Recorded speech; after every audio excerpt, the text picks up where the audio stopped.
Now? Yes, it's better now. Just a second. Okay. Good afternoon, everyone. Once again, on behalf of Vicky, I'll welcome you all to this webinar on food reformulation. It's a matter of great pleasure to welcome you all. And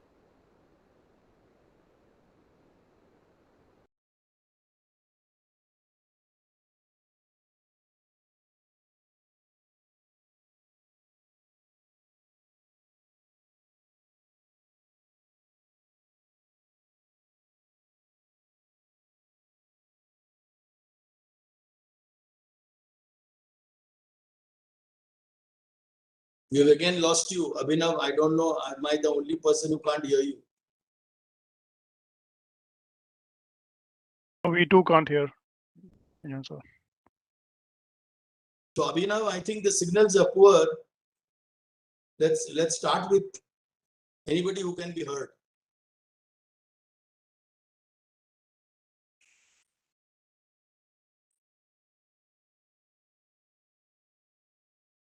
Hello. am I Yeah, audible, I Priyanka? think there is. Yes, sir. Now, I think Inoshi ma'am has also joined us, and sir, now I think you're audible. You can speak, sir. Good afternoon, Inoshi ma'am. And I was just Good apologizing to the afternoon. I had participants. actually joined quite some time back. I could not unmute myself. I think there is some technical glitch, but I think you should just go Yeah, on. And since Professor Bijon Mishra has to leave early, I would request that you invite him first to speak. sure, ma'am. Sure, ma'am. You are very kind. You are very kind. You are very understanding. Thank you very much. No, thank you so much. I mean, for waiting so patiently, please. Thank you. So, ma'am, before I invite Bijon sir, I'd like to give some welcome 2 minutes of welcome remarks for all the participants, talking about the base of this webinar. So, we are very indeed honored and humbled by your presence, Inoshi ma'am, in our midst today. I would like to express my gratitude for the guidance and support extended by the regulator toward ease of doing business. And I must say that the support of your FSS and FSSAI in the journey so far has been very encouraging and worth remembering for Vicky. Today's topic, we are talking about a strategic journey which passes through various phases of innovation, application of scientific knowledge, product development, with impending focus on reformulation and more efficiency. There is always a need for multi-stakeholder collaboration comprising of regulatory, industry, consumer, nutrition domain in this reformulation journey.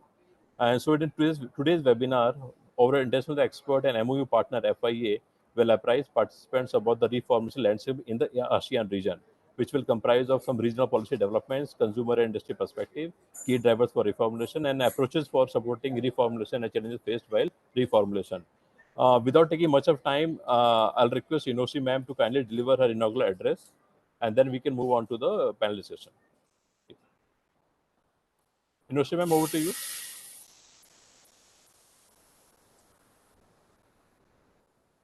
Thank you so much. I really apologize for joining in late, but I just could not unmute myself, so there was some issue. But I would really, congratulate Vicky for, having this particular discussion today, because this is something which is now, a part of the global conversation which is going on with the UN Food System Summit, because just not food safety and hygiene is what we are talking about, but in the various tracks that they have, the entire question of healthy food and food which is nutritious for all of us is also being talked about. Now, when we talk about nutrition and healthy, immediately, the idea comes that processed food need not necessarily provide us with, all these benefits. And of course, to a large extent, we do talk to people and we say that please do try to have home cooked food whenever possible, as many times as possible. But when we are out and we have to have food which has been processed, how can we ensure that the food we're eating is healthy? That's one. And second, does it leave a huge carbon footprint? Is it good for the planet or not? And how much of a burden does it put on the overall environment in the production as well as in providing the taste that it ultimately does? So why is it that for the same product that I'm preparing at home and the product that I'm having, which is processed, the taste comes out different?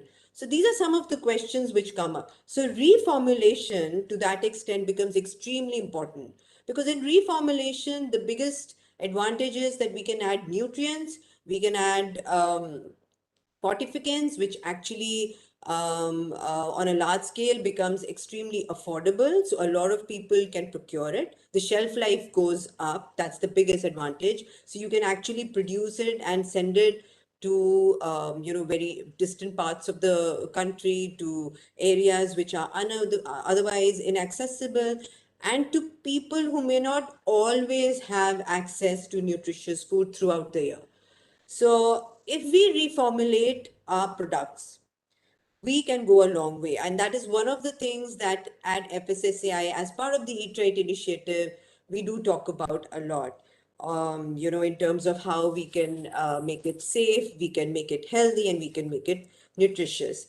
As you're all aware, we've also come out with our regulation for school children in July 2020, whereby within the school, 50 meters from the gate of the school and within the school, products which are high in salt, fat, and sugar cannot be sold.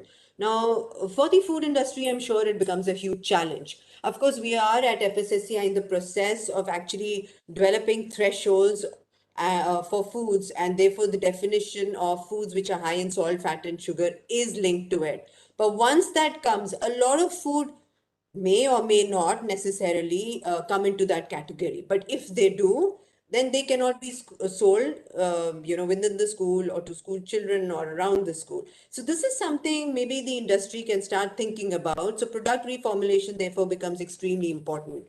Also, as you are all aware, we came out with the fortification for processed food regulation in December 2020, wherein for processed foods such as breakfast cereals, your beverages and bakery items, you can fortify them. Of course, the plus F logo cannot be there.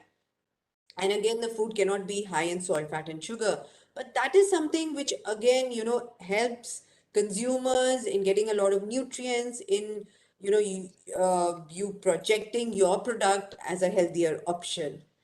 Some of the benefits, in fact, of product reformulation or food reformulation is, of course, that you can make it extremely healthy, high in fiber, provide nutrients. So, for example, if you are adding beetroot to a particular chutney or a sauce, you are giving the benefits of beetroot without really changing the flavor.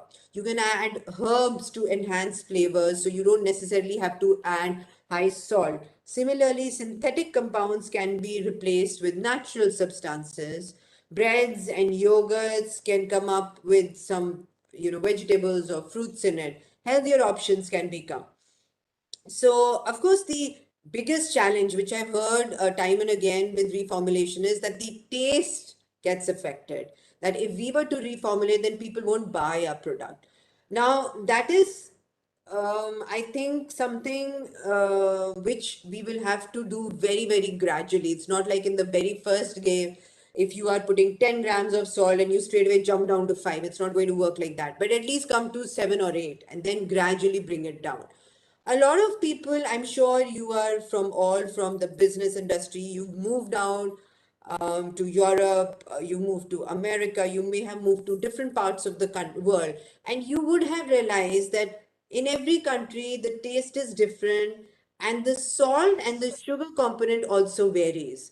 So if, for instance, since you've been to the Europe, even the biscuits are less meetha than what a meetha biscuit would be in India, but we still relish it, right? A lot of people over there will have salads in their general burgers or in their pizzas also. They'll have lots and lots of vegetables. But as soon as you go to the US or to any of those countries, everybody says the same thing. Everything's huge. You get everything big. The pizza size is huge. So obviously, generally, people are also huge. So it is not something that we don't know. We are all aware about the importance of product reformulation. What stops us as an industry? What stops us? If all of us were to just decide we are going to reformulate, this is the level, we're going to stick to it, consumers automatically over a period of time will change. I mean, think about your childhood or think about the time when you used to go to school. Did you eat bread every day or did you have some other option? And what do your kids have now? Why is there this shift? It's the same thing. If a shift can go from one to the other, it can even now go from one to the other. So if we were to make a mithai with less sugar and make it more healthier with fruits and vegetables, people are not going to mind as long as it's meetha, right? I mean, you just want something meetha. But if I know this meetha is also going to give me some healthy component and it's got a little less sugar, I would, I mean, obviously have it, but I would have it without guilt, or I would relish it rather than having something and feel sick and miserable and say, oh my God, now my BP would have gone up, or my diabetes would go up, or oh my God, my heart, something like that. So I just stop here because I really want to hear what, people from the industry and the experts have to say. But generally, I just wanted to add that FSSAI, we really encourage the industry to reformulate. We are at present working on, standards for products with high salt, fat, and sugar. So that should be interesting because we are also working towards front of the pack labeling. And by next year, we should have some sort of results out regarding that. So thank you so much. Okay. Very good. Uh, uh, uh, thank you so much, ma'am, for your very kind words. And yeah, to totally agree with what you just said, that FSC is working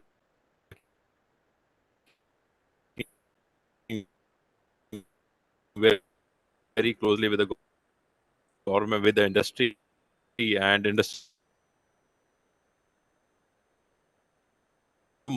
which are less in sugar, salt, and fat. And I believe with this intent, couple of years back,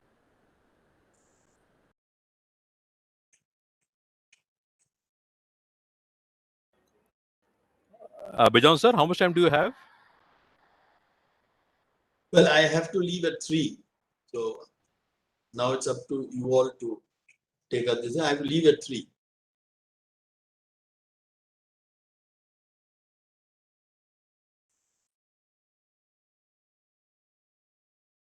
Can't hear you, Abhinav. More time, 10 to 12 minutes. Couldn't hear you. Couldn't connect.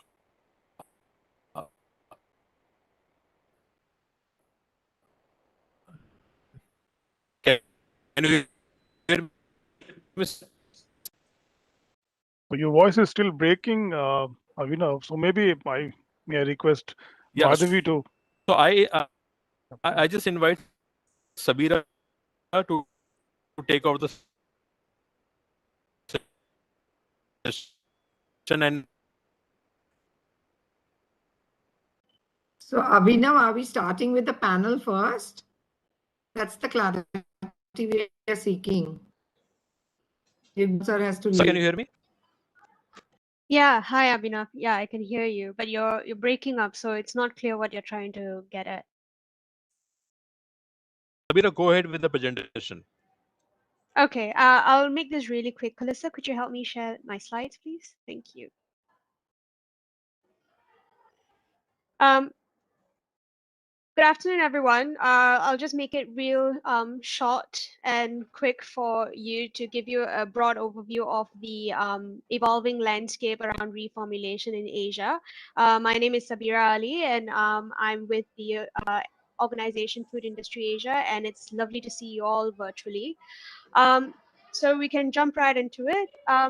So between the years of 2018 and 2020, FIA together with the IGD, which is basically a research organization based in the UK, actually studied reformulation trends in several markets around Asia.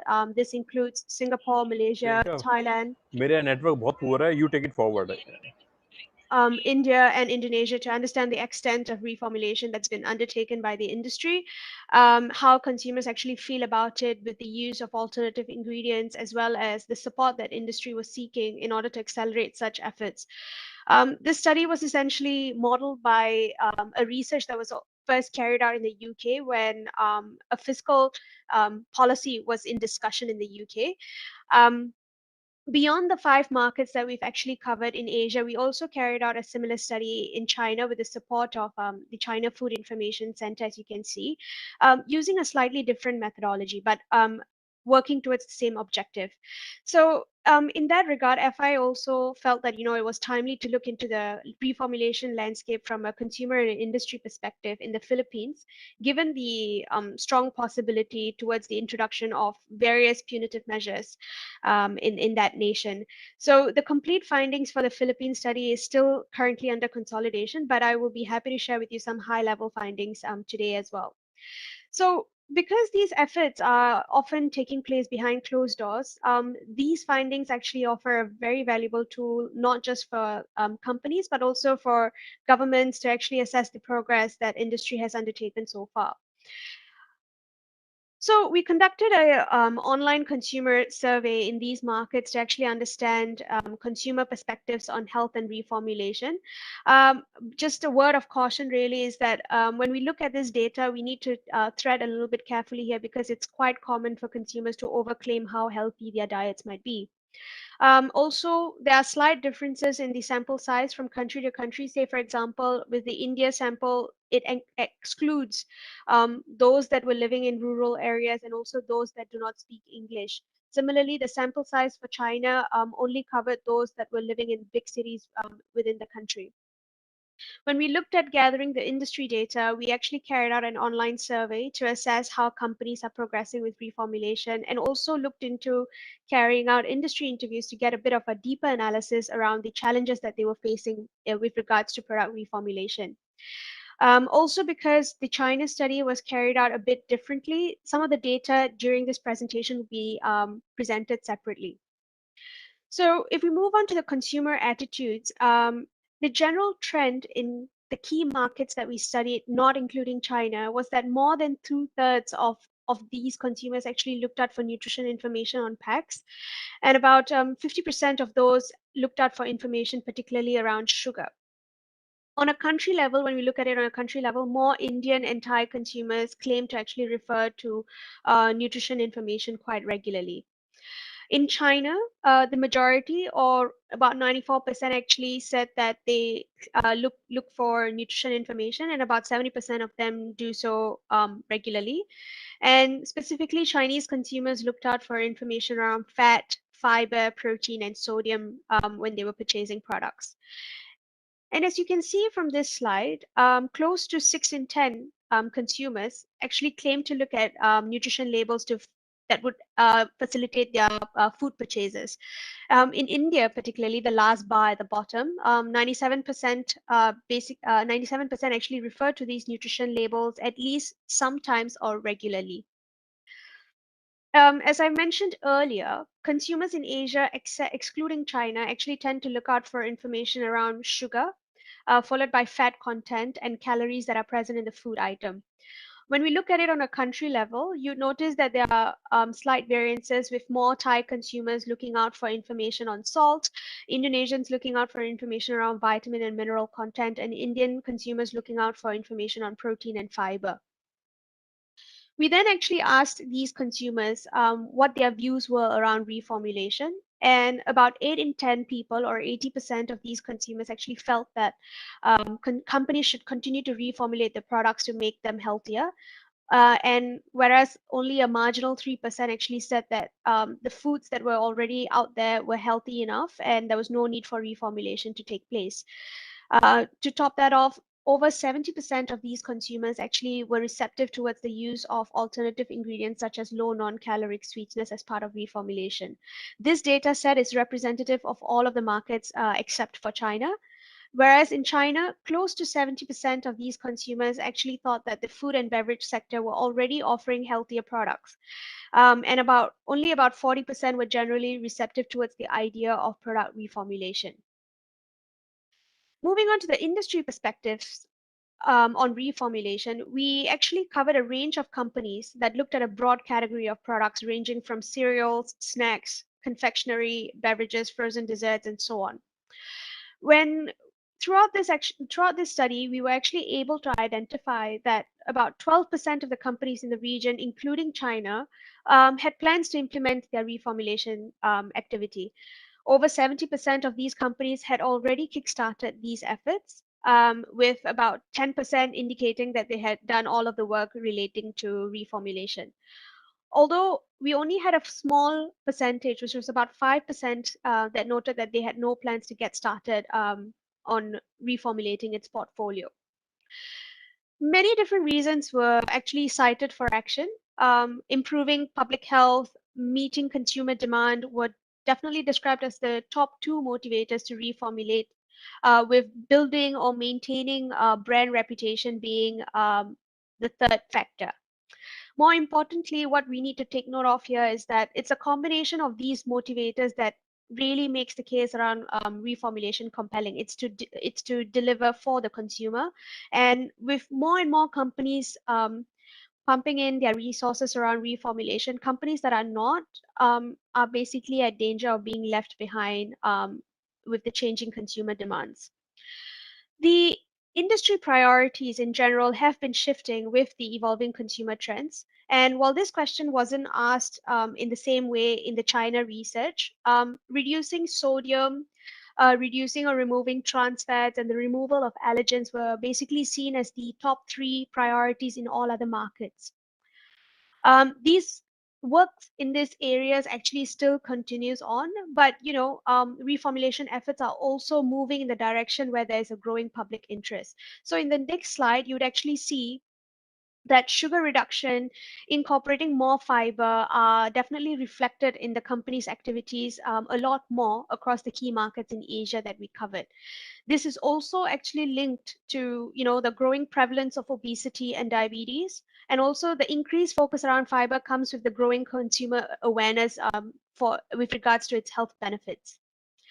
In China, the priorities differ such that the majority of the surveyed companies were focused on improving the processing techniques to deliver healthier products, and this focus on salt reduction was second in terms of the priorities.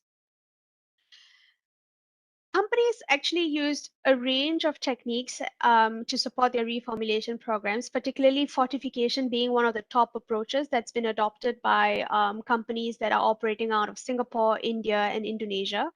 And reducing the amount of the high calorie ingredient being added to a product has been an approach that has been adopted in Thailand.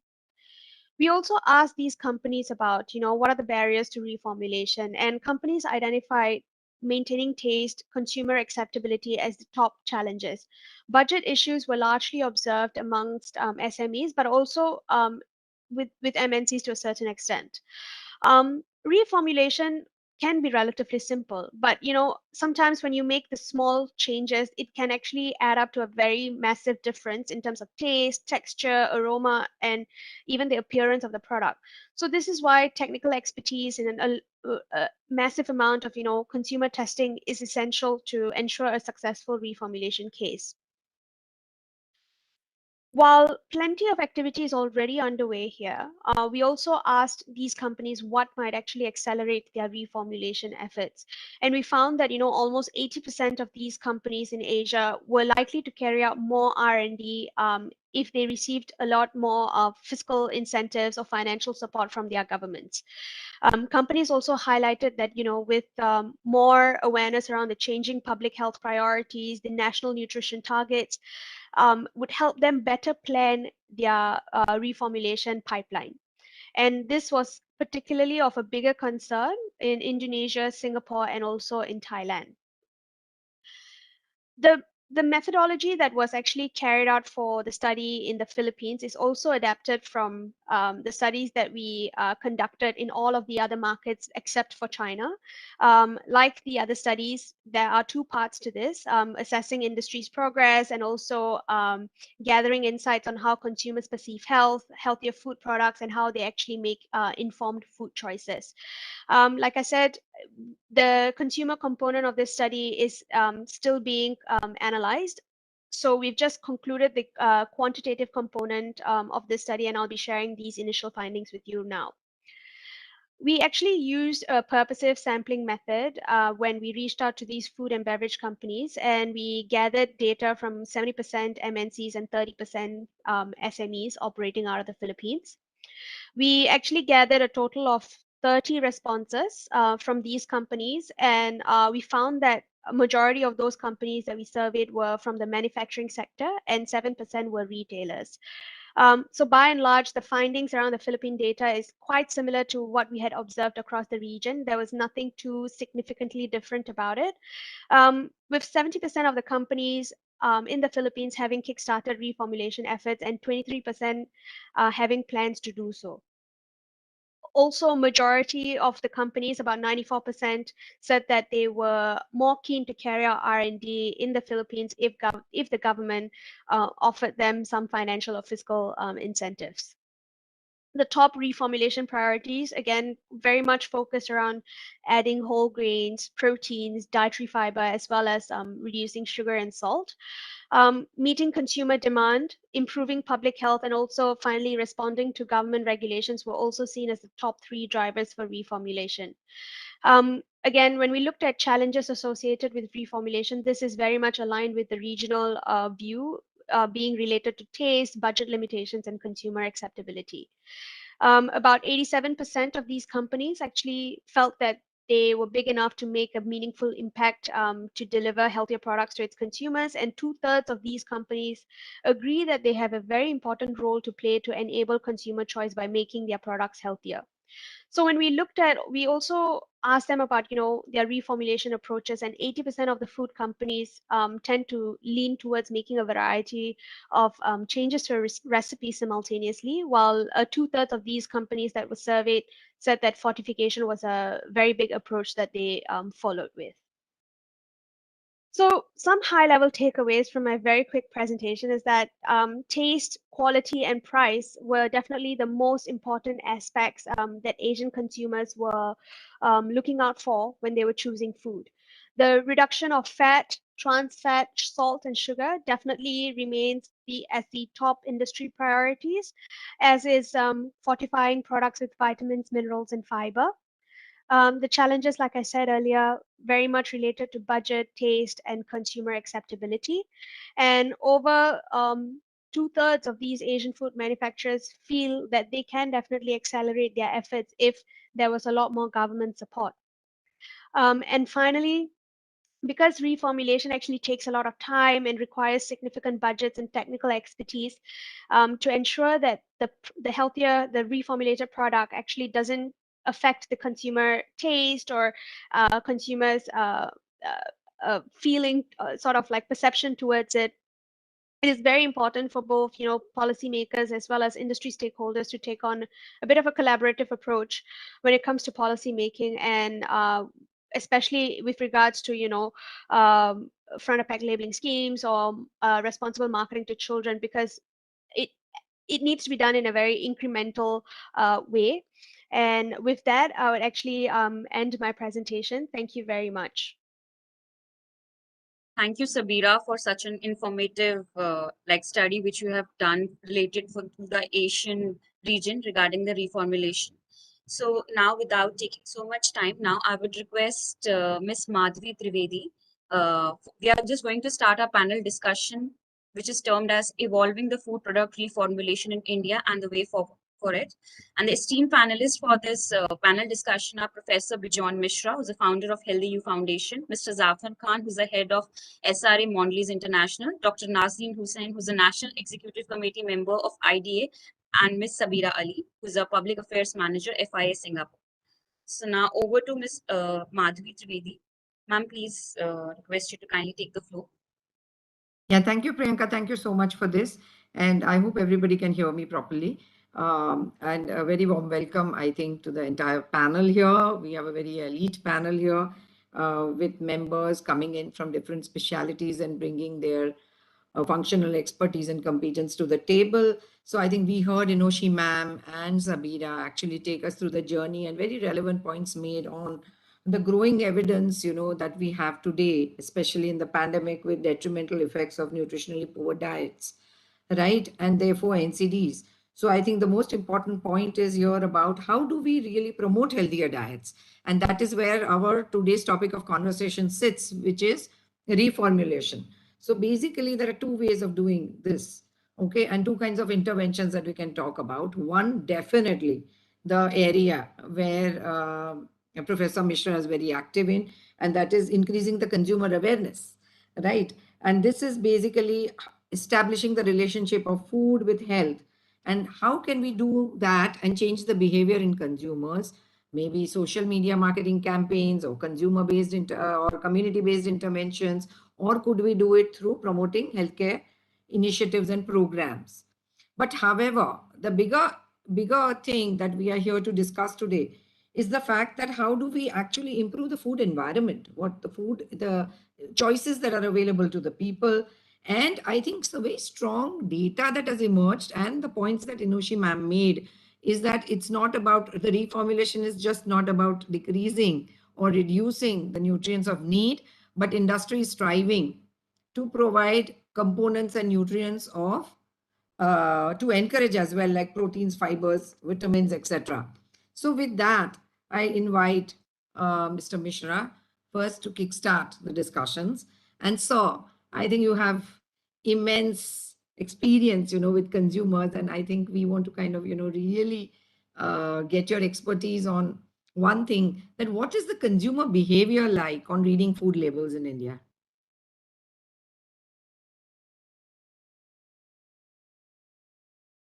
You're on mute, Professor Mishra.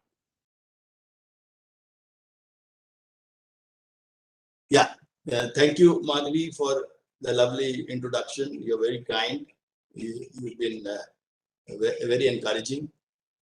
I would first like to start with recognizing our Director of the Food Safety Authority, Inushi Sharma ji. Inushi ji has given a very good beginning. You see, when the Food Authority got started in 2006, I still very fondly recollect that how much of debate went in and how much of conversation went in to bring this authority in place. And the only reason we wanted this authority was to become more modern, to become more scientific, and be able to ensure that accessibility to wholesome food, which is healthy food, is more made accessible and affordable to the consumers of the country. And we started from there, and we needed that rather than the Food Adulteration Act, which was going on from the British branch. And we brought in an excellent authority. I mean, I'm sure all of you will agree that the authority has played a very positive role in taking India globally. And today, our packaged food and processed food is not only consumed in India, but globally. And we are very active within the world bodies like the Codex Alimentarius Commission, where we are not only within the WHO, but FAO and other bodies, where India is playing a very leading role, in terms of bringing in science, bringing in innovation, bringing in creativity. So having said that, Shiji has really kick-started talking about the concerns, talking about how we can address it. And I'm very happy that I got included in this conversation. I'm very grateful to Fiki. Fiki, as usual, takes up a great leadership, and we are all committed to support Fiki for such initiatives. And this month is very important for us. This month we celebrate the World Standards Day on the 16th of October, and then we also observe World Food Day on the 14th of October. And you see, both the theme which the world talks about is talking today is for a better tomorrow. You see, in terms of the World Food Day, for example, on 16th of October, the theme is Save Food Now for a Healthier Tomorrow. The theme is that. And the theme for the World Standards Day is Standards for Sustainable Development Goals, Shared Vision for a Better World. Now, in both, the guiding factor is we need to improve from where we are. We need to bring in new dimensions in terms of giving accessibility to healthier food to the citizens, which is a responsibility for all of us, whether it's industry, whether it's government, whether it's regulator, whether it's a consumer organization. We all need to understand the basic fundamental is that in order to do business, we must empower the consumers to make an informed choice so that the consumer is more than happy to put that money, which is scarce for him, at the right place in terms of accessibility of healthy food to be a healthy citizen. Now, in order to do that, you see, I must also congratulate Sabira Ali. If I don't do that, it will be failing on my part for the great work which she has done in conducting the study. And I will be very happy to have a look at that study, whenever it is ready for public consumption. I would like to have a look at it because, you see, we need to do these kind of studies. Why? Because we need to understand what does the consumer want. And I have been able to understand in my 35 years of journey, the first thing the consumer is looking for is, does this food has a standard? That's the first thing every consumer looks for. The second thing the consumer looks for, that am I being given what I'm being promised for the money which I pay? So do I get the value for money? The second thing the consumer looks for. And whenever you talk about reading of labels or publicity, promotion, consumer awareness, the percentage is always very small. It's not very large. You'll always see, people who are aware. But what happens is, you see, we have to increase that circle of influence. And that circle of influence can only increase when the opinion makers and the champions start talking about it who are neutral. You see, I'm not against industry at all at any point of time. Let me tell you, I'm always with the industry. But where I get a bit disturbed is when industry tries to push something where the consumer is not engaged in terms of that policy or strategy. So whenever you make any, see, industry has to work for profit, because at the end of the day, you're accountable to your own money which you have invested or to your shareholders' money which has been invested to give a suitable return on the investment. So you have to make profit. So let's not talk on that. But what we want to talk about is, while you make profit, you should not compromise on quality and standards. That's very important. And the most important thing is, how do you impose ethical standards to yourself? Don't wait for she to tell you something. Please. You do it yourself. And do it in such a manner that it is better than even the standard which is being prescribed in the country, or the law which is prescribing in the country. Why can't we do something more than that? And that is where the differentiation comes. My question is, all over the world, wherever I have moved and wherever I have participated in international negotiations within the Codex or any international negotiations, the first thing I've tried to see is India should not compromise on certain standards and certain provisions of our law in order to harmonize. It should harmonize with the best standards of the world, and if not, create better than the best standards, the so-called, in the world. So how can India do that? And then I saw, Sabira mentioned that the industry is looking for government to incentivize to do R&D. Now, whether it's government's money, which is the taxpayers' money, or it's the consumer's money, it's all the same, let me tell you.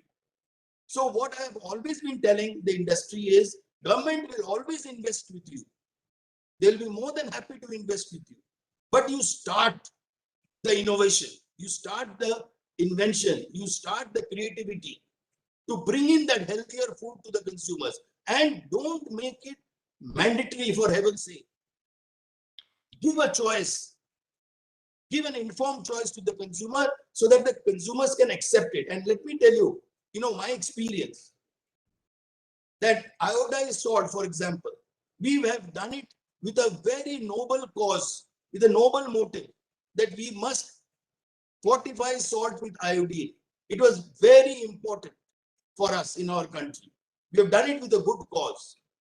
But because we did not take everybody into the picture when we started formulating it, we had people who did not agree to it, even today. And the worst thing is that you made it mandatory. No. Education awareness should ensure that the consumers who need iodized salt, they don't fail to not access that salt. They buy it on their own. You don't have to force it down their throat. Because the moment you try to force it down their throat, then they start doubting you and your intention. Then they start saying, why are you infringing on my right to choice? Why are you not giving me the right information which I want to know from you? Let that final choice be mine. Why should you impose it? And the whole codex process is that. You see, the codex process is what? That you bring in the best standards and try to harmonize.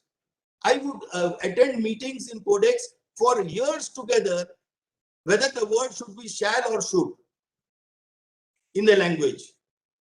And why did we spend so much of time only for one word? The whole world used to debate for years together, only because we didn't want to infringe on the constitutional rights of the citizens of those particular countries.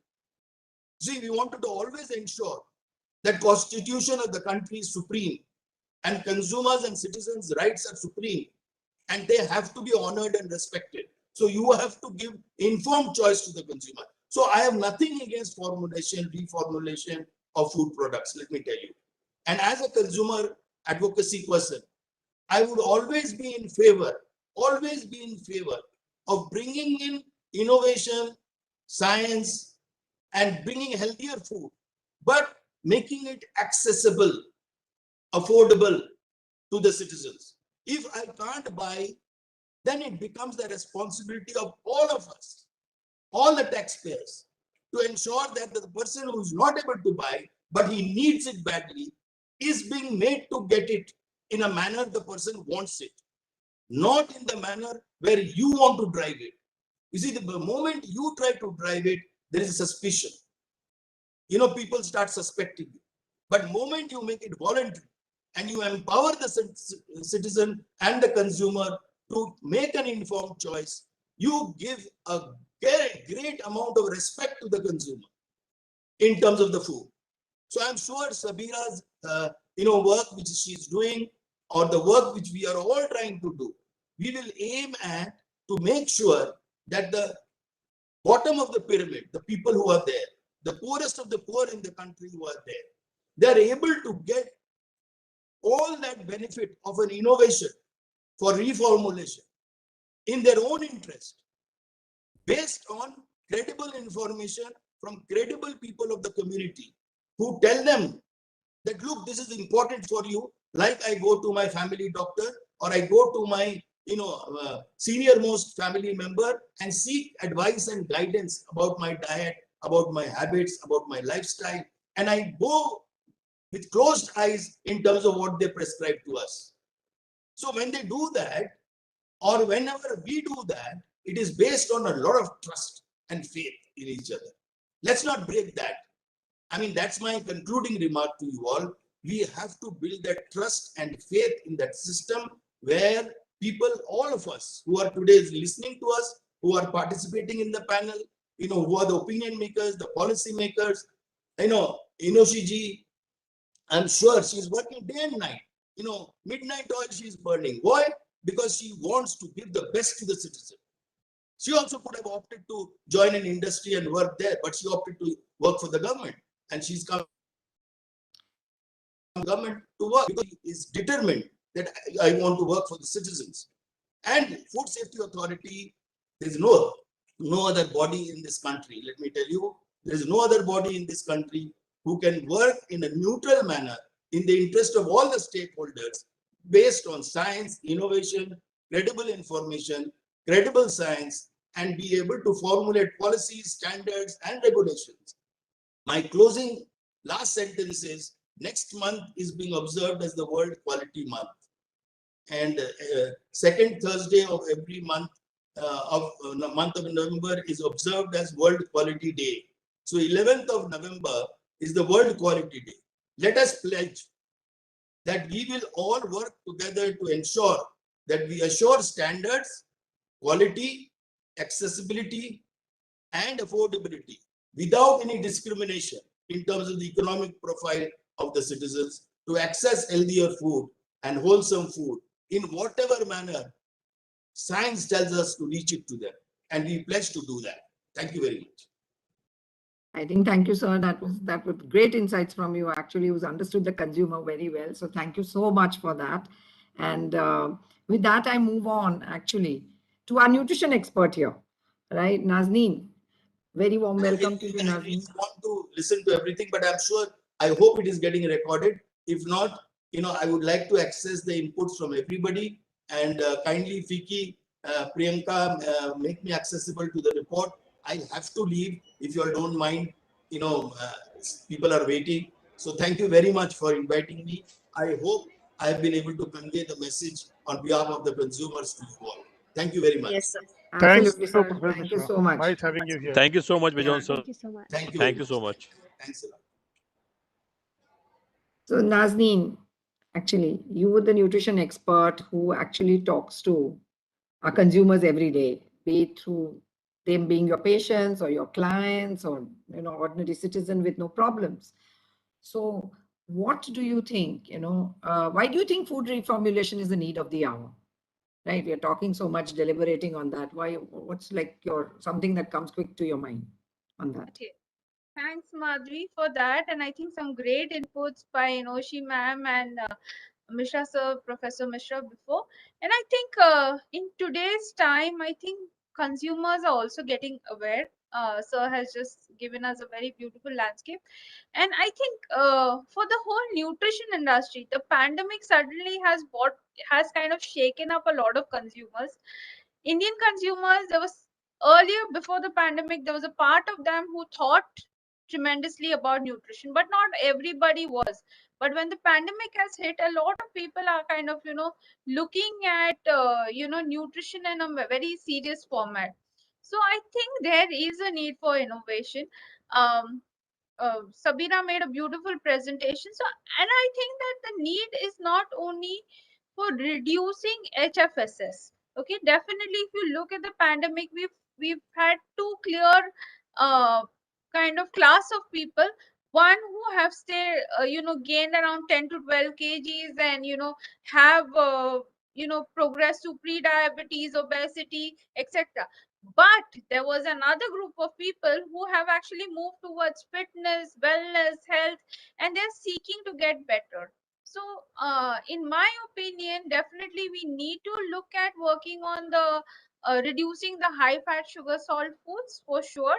Also, portion sizes. I think for a lot of things, people still may want to eat their favorite food, but I think reformulation, this is the feedback I get even from a lot of consumers, that maybe portions can be a little smaller and you still don't, that makes them eat less. And we know calorie restricted diets across the world have also known to kind of help in healthier aging. So that was one thing.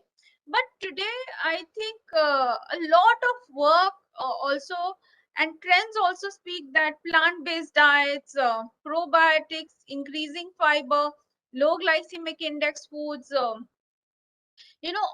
these are also extremely important. So I think when we call for reformulation, all of these are also very important parts, that we increase anti-inflammatory foods, antioxidant foods. So I think those are the positives which also need to be added. So it's all, we're not always talking about reduction, but we're also talking about adding positives, and I think that also is a great part of reformulation. uh, in two very important messages, and I kind of reiterate by Inoshi ma'am and Professor Mishra, is that awareness building is also a very important part. So here, especially for our consumers, and this is what we see even at a patient level, that you give them a healthier cereal for that matter, and they go home and they add 2 teaspoons of huge 2 tablespoons of honey, and then it kind of defeats that whole purpose. So a lot of awareness building activity also with the consumers also needs to be there. So that is another point which is very important. And I think even the way people consume foods today are very different. So there is lot more snacking than the main meals which are happening. and especially the Gen Z is always snacking, so they are wanting foods which can be healthier but lower in calories and can be used as snacks, can easy to eat, easy to carry to their gym, to their office, wherever they're going.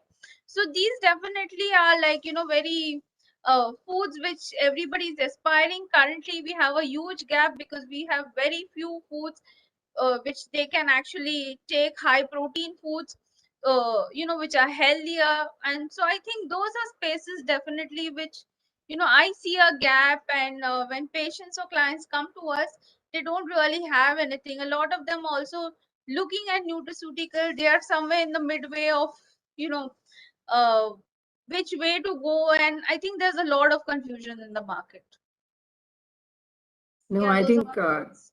thank you, Nazneen. I think, you brought some fantastic points up there, especially the trends, right? It's not just about the reduction, but also about including specific class of functional foods like low glycemic, gluten-free, plant-based, and those are like fantastic points that you brought in terms of trends, because we see that continuously the consumer perception, attitude, and behavior patterns are in dynamic flux as far as nutrition trends go.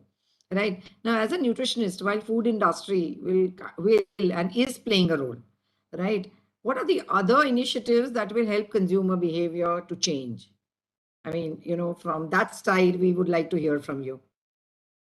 I think a lot of work needs to be developed around mindful eating. Yeah. So informed choices, mindful eating are also some of the other important things which it comes as a part of changing consumer behavior. And I think like even Inoshi ma'am said that gradual change, sometimes it's nicer for, like, even when a patient comes to us and we say okay, she has to change the diet at a home level, the simple thing I say is, don't tell everyone, don't announce that you are going on a diet, do it very quietly, subtly, and then over a period of time when you have the results, you can announce. I think and that has worked well. So I think even in case of the food industry, this is one patient multiplied by millions.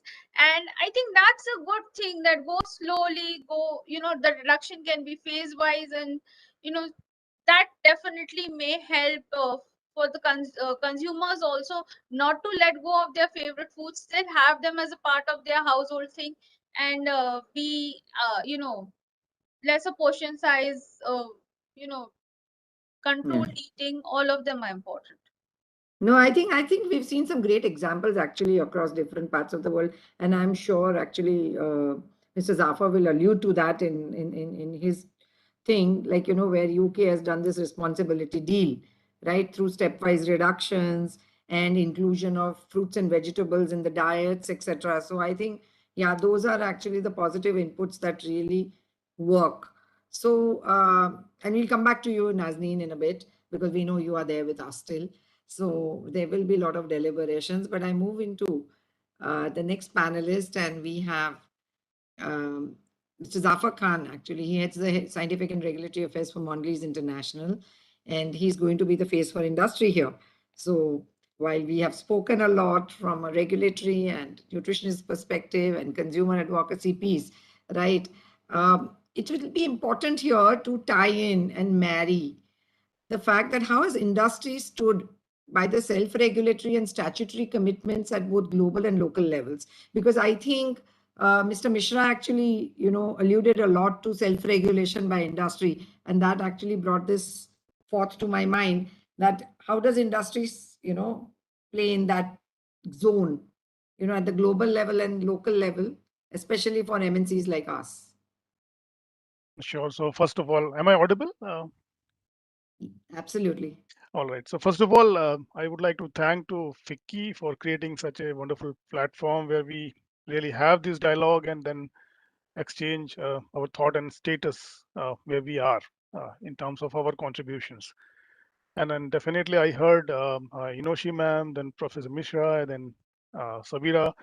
So definitely we are all speaking the more or less the same language, or we are moving in the same direction. And on a lighter note, I would like to say that industry is also run by human beings. So we are not a very distant relative of this society. We are very close relative of the society. So we are part of the society. We are the beneficiaries, right? Yes. Also. Yeah, so barring that, so definitely that brings a lot of responsibility, and today I'm holding, I'm representing the industry, so definitely I'm holding a lot of responsibility on my shoulders. So would like to put some point on self-regulation. So definitely self-regulation for sure deeply imbibes the statutory commitments, because without that, definitely a system cannot be formed. And under self-regulation, if we go, our industry takes a further step in making some voluntary pledges, commitments, and some stringent internal standards. Or they put code of practice or other rule-setting initiatives, like having a very well-defined with scientific principles, standard operating procedures inside, or working instructions, right from procurement of material in manufacturing, packaging, and labeling, because these things are very important in during the product journey, right from the concept. And industries plan their initiatives or SOPs from there to assure that whatever we commit, whatever we conceptualize, is delivered in the same or with the same essence. And definitely we take care till the transport, storage, and shelf life. So we are fully committed as industry to produce the product which is demanded by consumer, to the best of their interest, to the best of their choice, and definitely then only industry will survive. So that goes without saying. And definitely going forward, these things are becoming more and more evident in terms of practice. Companies of large scale, medium scale, and small scale are having different level of parameters in terms of SOPs and working instructions. But definitely with time, everybody is gearing up and getting the same standards, with policies coming in, with amendments coming in, and definitely industry is quite committed to ensure safety, quality, and committed sensorials. Yeah.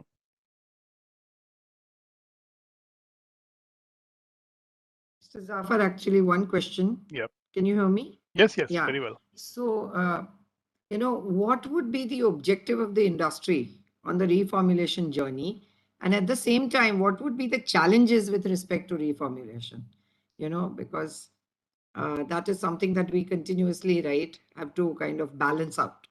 No, So- absolutely. And then that's a great question. And a lot of content has already been spoken by Sabira, by Professor Mishra, and Nazneen has also covered it. But definitely, like, I would like to cover from industry side. So uh, I would state that we see beyond the reformulation. So definitely our main objective is food safety, nutrition and well-being, and food security and sustainability. So definitely, like, delivering these four major objectives, um, uh, reformulation sits in as a subset, and it comes as an trigger, like what we receive or perceive from the consumer, or the regulator, or the environment. So definitely industry has been picking up reformulations to address India's, I would say, triple burden of malnutrition. So definitely it's not double, it's triple burden. So one is undernutrition, another is micronutrient deficiencies, which definitely is called in scientific fraternity the hidden hunger. So definitely people even who can afford nutrition, definitely because of paucity of awareness, or paucity of knowledge, or paucity of having designed a balanced diet, definitely they also lack on certain micronutrients or some nutrients. And then also, like, we want to address the problem of rising obesity and NCDs, because these aspects have huge economic burden on the society and cost. So to reduce, definitely, to enter into reformulation from industry side, certain very major triggers which we perceive as actions, that we want to reduce nutrients of concern, like trans fatty acids, sat fat, sugar, salt. Message is very clear from all the sides. We have heard already, like, the earlier speakers, and then these are the nutrient of concerns. So definitely we have to reduce these nutrient of concerns from our product gradually. And the other trigger which we take as an industry, and as an opportunity also, to adjust, or to add micronutrient fortification to address micronutrient deficiencies for hidden hunger. So that is also very, very important to offer to society. And the other trigger which I have been seeing of late, and Nazreen was also mentioning that now industry has taken up initiatives to increase or enhance the functionalization of the products. And when I mean functionalization, like the product has to like offer optimal nutrition and health benefits, like by addition of high fiber, whole grains, or any botanical of very high importance, which can really impart benefits. Nazneen was talking about very interesting point about the changing trends, and it will be like not prudent if I don't cover that point, because we also perceive that trigger very, very closely, that with Generation Z, convenience food is gaining the ground, and then definitely we have to invest in that, in R&D or existing formulation to be reformulated. And other aspect which I want to add, like so as society, in especially in urban area, is gaining the personalized nutrition. So people look for very, very highly precised or precisely designed product. For example, they want to look for benefit for eye, and they look for lutein rich products. People who look for heart ailment products, or products which can be used in benefit of heart, like omega-3 fatty acid products. So definitely these are few major buckets under which industry has taken the trigger to reformulate. Madhavi, you want to, you there?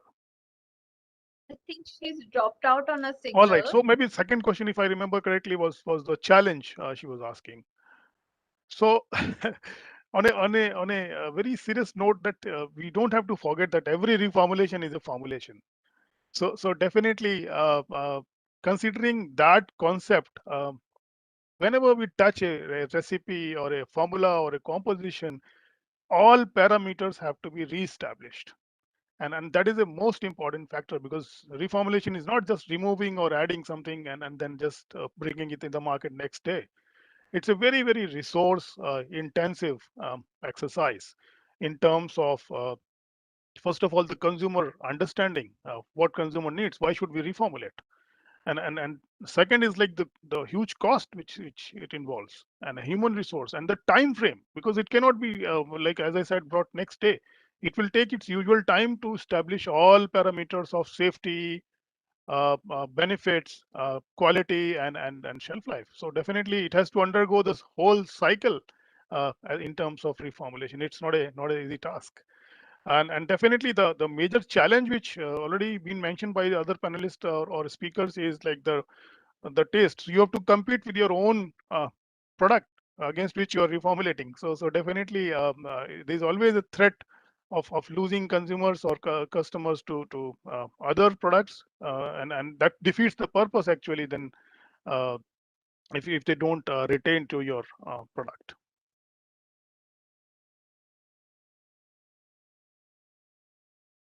Madhavi, you're on mute. Thank you, Safar. Sorry, I lost No, connection for a that's minute, okay. but I'm glad I asked those two questions together That's okay. so that we could make up for the time. Yeah, I think great points made by you, right? Because as we say in food industry, consumer is the king.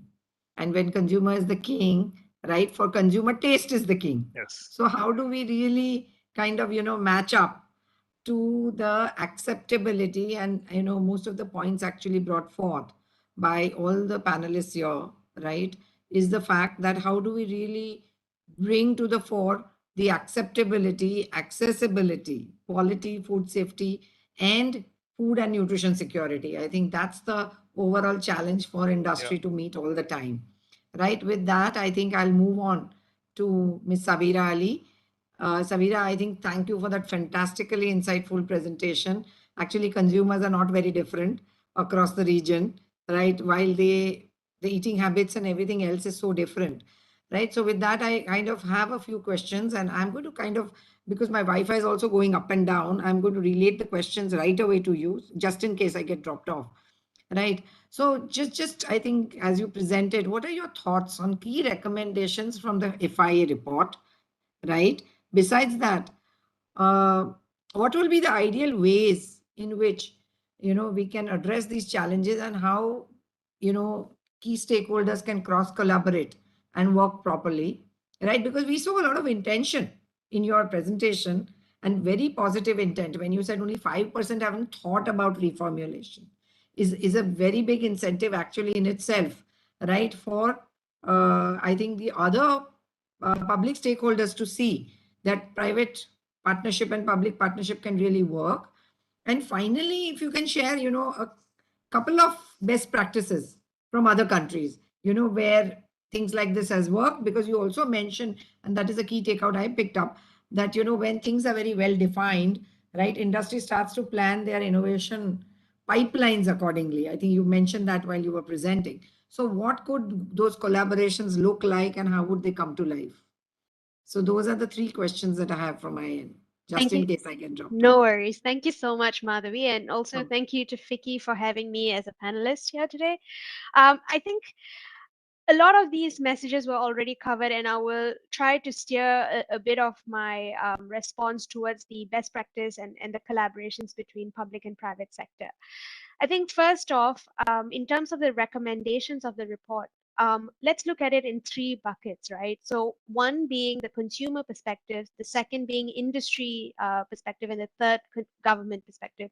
On the consumer side, I think when we talk about communication of a healthier food product and how that it's safe, it's healthier, it has got all these different kinds of nutrients in it, it's better for you, that's really important. But at the same time, we have to use that communication tool in a bit of a nuanced way, because the minute you say something has changed, their perception towards the product changes immediately. So the minute you say, oh, this is lighter in taste, and they're like, hang on a minute, I don't like the taste anymore, I'm going to go for something that substantiates the original profile, but a different something that's different, higher calories, so on and so forth. So it has to be done in a very like everyone pointed out here, stepwise, a gradual approach in incremental ways, when it comes to communication, right? So you need to have, first off, very simple and clear nutrition labeling, just even claims, even to kind of entice or attract the consumer towards the healthier product. But at the same time, how can we actually utilize beyond the packaging to inform the consumer of a healthier product range? Could it be, um, uh, we can talk about influencer advertising, we can talk about, public spaces advertising, so on and so forth, to kind of drive the healthier messages.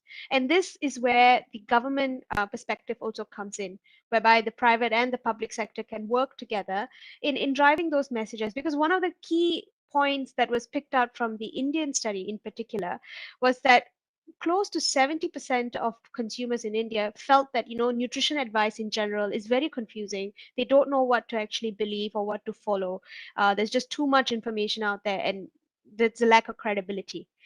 There's also, on the other hand, consumer trust towards food companies. There is consumer trust. While it's lukewarm, there's also room for using that for us to leverage on and develop, according to their consumer needs, healthier versions of products. But like I said, that also comes with a bit of a structured timeline, and looking into what consumers want. A lot of technical expertise needs to go into it, consumer testing to see whether or not this product actually works out. A lot of the times companies do reformulate, but when it comes to the consumer testing point of things, the minute the consumer doesn't really accept it, it doesn't market very well, and therefore it's pulled back. And I'm sure, as industry companies, you would have definitely faced all of those things. Where the government fits in is beyond sh- uh, communicating the right kind of messaging. It's how that's being done. And this is where I would like to highlight a couple of examples, particularly from where I'm based at in Singapore. It's how the government actually works alongside the industry to drive the development of healthier ingredients, drive the messaging around healthier products, be it pre-packaged or foods that are available at a freshly prepared stand, for instance. And that begins with, when we talk about development of a healthier ingredient development scheme. This is an initiative that the Health Promotion Board, which is basically an agency under the Ministry of Health in Singapore, is driving. consistently for a number of years now. It works with both MNCs and SMEs through the provision of, incentives and grants to start with, and it supports its journey from the conceptualization to the market stage. And I won't dwell too much into the first part of it, but when we talk about marketing of the product, this is where they rope in retailers, they rope in, bus stand kind of ads or table stickers on food establishments or even supermarkets or posters and so on, to drive the attention of the consumer towards the healthier product that's available.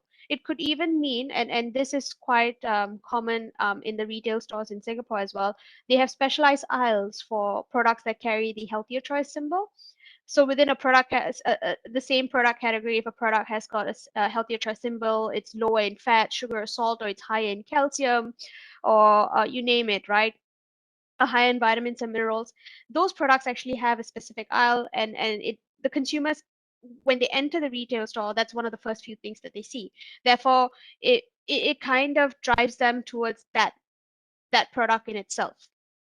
And secondly, another thing that motivates the consumer is incentivizing themselves to choose healthier products. And how is that done? It could be in terms of, redemption of vouchers, or like, when you go into a retail store or e-commerce platform to order your food products, you choosing something that's low in sugar, fat, salt, or higher in vitamins, minerals, fiber. It's a whole grain product. It warrants you to some kind of a point system, and this is also an approach that's utilized by the Singapore government in partnership with the industry. The consumer actually takes away, gets some kind of discount or a token of appreciation for doing so. This is an approach that's also adopted in Turkey, where they call it the healthy basket, if I remember correctly. So these are some of the approaches that really facilitates both. It brings in the consumer, the government, the industry all together to achieve the end objective, to deliver healthier products, which is what consumers want, but also in a very collective manner. And therefore, which is why I go back to the point of having a proper structure, a proper timeline. And this is something where industry can also look to drive. Setting the targets for ourselves, would that actually help us taking that stepwise approach a lot more simpler? Would it facilitate us being the gatekeepers for the targets that we can meet in a reasonable manner, so that the consumer can actually accept the products? That would be one of my takeaways. Thank you so much. I think, Sabina, that was a great summation, actually, of some of the things that we wanted to hear, and especially the experience from other countries, which kind of is very important. And I know we are running and racing against time, so we have time for one question, okay? And I'm going to take that because that's kind of, a little different from what we haven't covered. And I'd like to just make some key concluding remarks here as we end, right? Some of the things that we heard, and I think I picked up from Inoshi ma'am's presentation, was about looking not only at human health, but planetary health as well, right? Because she brought the strong point on sustainability. So I think that's my key takeout, actually, on planetary and human health, and how we can optimize both for the consumer. The second thing that came up are all the points that were made, in terms of, the subset of between food and nutrition security, which is all your food safety, accessibility, affordability, and all those things that we discussed. And I think the very important point is that food reformulation, which improves the health profile of the food, is just not kind of, around reduction of negatives, but also important in today's trend patterns to highlight the presence of positives and increase those, like protein, fiber, vitamins, minerals. So those are the things. The other thing that I want to kind of highlight very importantly in India, and I think, also being a nutritionist at heart, right, when we set out to see, you know, what are the consumption surveys? And so, this is the big help that I think each stakeholder will benefit from if we continue to actually map out the patterns of consumption, because that will be the guiding light actually for not only the industry, but policymakers and everybody, all the other stakeholders. So this, how to really plan our journey there. The second piece of things that I wanted to, and I just made a note while everybody was talking, is that how do we actually go on to evaluate reformulation interventions, right? Industry will reformulate, nutritionists and dietitians will educate, there will be mass media campaigns from the government. But how does all that tie back to actually summarize for us that this much of journey we've taken and how have we done there, right? So I think the whole piece of that, it will include also devising, some homogeneous tools or designs that can be validated to kind of, continue to ensure that we are, on that journey continuously. So I think with that, I will just take one question that we have just time for one. So apologies for that if people have asked more questions, and I know there have been, we could take them offline. But I think this is something that came up, that how startups can be empowered in food reformulation domain. And I leave it to any of y'all, the panelists, to answer that question very quickly, please. I think I can jump on that one first, and then Sure. the rest of you can jump in. The important thing for startups or SMEs to kickstart their reformulation journey is to really learn from basically look at the learning lessons and the best practices that has already been undertaken, which is why one of the key intentions of the reformulation studies that we have been carrying out is to inform both the MNCs and the smaller companies about what is being done and what more can be done, as alongside another arena that we can also look into is in some ways kind of like capacity building or SME training to showcase the successful learning lessons around the reformulation efforts, but also where did a certain company go wrong? What were the issues? How can that be overcome? What are the alternative ingredients out there? Who are the suppliers or distributors? You name it. All these things would facilitate a company that's intending to kickstart the reformulation journey but doesn't know how to. So that could simply come from a simple search around the public domain as a first step, and then moving up to conversations and building your network around it through industry associations and even industry stakeholders individually. So that's my answer. Okay. And Thank you so much, I will Sabina. just Anyway.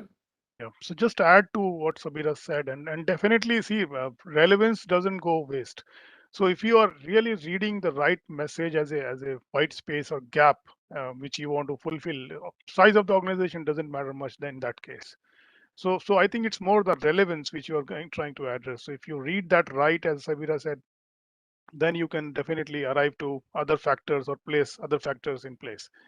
So that is how my advice would be. I think that's a great point, Zafar. I think thank you so much.